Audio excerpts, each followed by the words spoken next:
మన పెనుగొండ శాసనసభలో రాష్ట్ర మంత్రి వాళ్ళు సౌదమ్మ గారు ఆదేశాల మేరకు ఈరోజు మా ఎన్డీఏ కూటమి నాయకులు అదేవిధంగా ఇక్కడికి ఈ స్కూల్ డైరీలు పంపిణీ చేయడం జరుగుతుంది.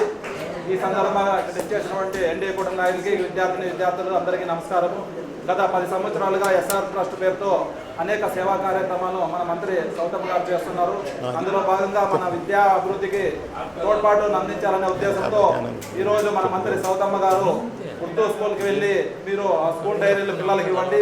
ఆ పిల్లలు 8, 9, 10వ తరగతి పిల్లలు ఉన్నారే ఆ పిల్లలకు సంబంధించి ఆ డైరీలు ఇస్తే వారు ఆ స్కూల్కి సంబంధించి ప్రతిరోజు ఏ టీచరు ఏ క్లాసు వస్తున్నారు వారికి సంబంధించి ఏ సబ్జెక్టు ఈరోజు చెప్పారు దానికి సంబంధించి మేము ఏం చదువుకున్నామనే ఉద్దేశంతో మీరు కూడా ఈ డైరీలను అలవర్చుకోవాలనే ఉద్దేశంతో ఈ డైరీలను ఈరోజు మన మంత్రి గారు పంపించడం జరిగింది.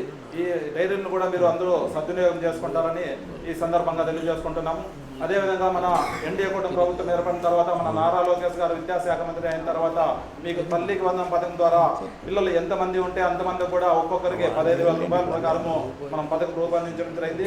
అందులో 13,000 రూపాయలు ఒక్కొక్కరికి 13,000 రూపాయల ప్రకారం మీకు ఆల్రెడీ అకౌంట్లోకి పడింది. ఇంకా 2,000 రూపాయలు ఈ స్కూల్ టాయిలెట్ల అభివృద్ధి అయితేనేమి స్కూల్ అభివృద్ధి అయితేనేమి మీ స్కూల్ గవర్నమెంట్ అకౌంట్లకు కూడా 2,000 పడింది. కాబట్టి ఒక్కొక్కరికి 15,000 రూపాయల ప్రకారం మన ప్రభుత్వం రూపొందించింది. ఈ సందర్భంగా నారా లోకేష్ గారికి క్లాప్స్ కొడుతూ ధన్యవాదాలు తెలియజేస్తున్నాను. అదేవిధంగా ఈ మధ్యనే ఆగస్టు 15వ తారీఖున స్త్రీ శక్తి పథకం ద్వారా ఎవరైతే మీకు ఆడపిల్లలు కానీ స్త్రీలు కానీ అందరూ కూడా మీరు ఎక్కడికైనా బస్సులో వెళ్ళొచ్చు. ఎలాంటి మీరు విద్యను అభ్యసించే దానికి కూడా ఇది తోడ్పాటును అందిస్తుంది.